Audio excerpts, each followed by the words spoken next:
Hello,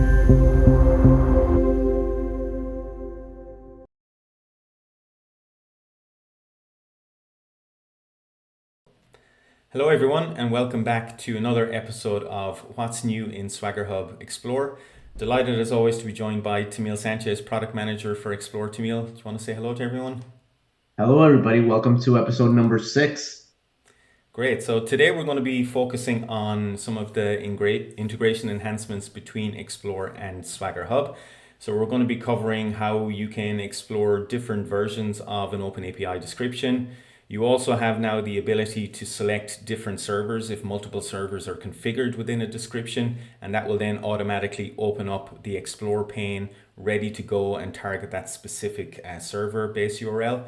And we also have the quick ability to navigate from Explore back into SwaggerHub to browse the actual full API description itself. So we're going to get straight into it right now. So just bringing up Explore here, and I'm going to look at my SwaggerHub integration tab. I'm just going to look at an API that I have called the Payees API. And I'm going to select this API. And what we can see here is that we now have a drop down, and this will show me all of the versions that are available for that particular API description as specified within SwaggerHub. So I can determine which one I want to look at and browse. So right here, I'm looking at version 1.1.0. And we also have in the configuration section over here, we have a servers drop down. And this will show me all servers that have been configured for this particular version of the OpenAPI description file. So for example, I can choose the Vert server implementation, which is the sandbox. And if I choose the get operation and I send a request to the endpoint, I'm getting back the example that has been configured within the API description itself. Navigating back to the configuration, I'm going to choose the production endpoint of the API. I'm going to navigate to back into the Explore pane, and now I can start specifying various calls to the API. So if I try to make a call to the endpoint, I know this is going to fail, but just for example purposes, it's going to come back and it's going to tell me about the missing request parameters that I have. What I can do now is I can just start preparing a request here. So I know that country of registration is required.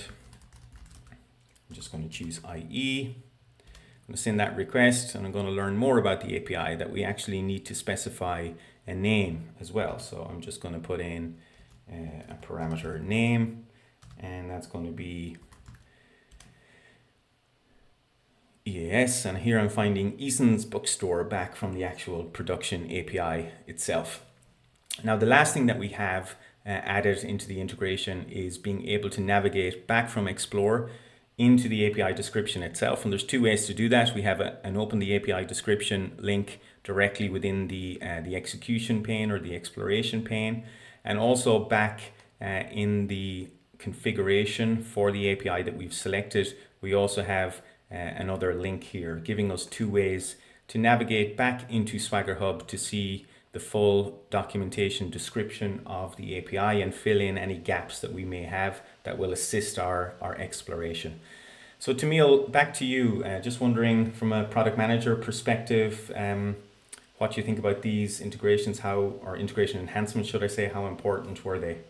Oh, they're tremendously important. So, the overall vision is that we have better synergies within the API lifecycle, and there's different needs where you would use different tools depending on where you are in the API lifecycle and what you're doing.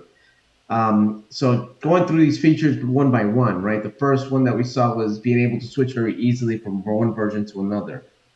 When there's new versions of the API, there's always a lag time when you decide to move on to the next version. It's really important that you have access to both. So Explore gives you that flexibility of being able to make sure that you can, interact with one version of the API while understanding the newest version, so that you can slowly think about moving forward.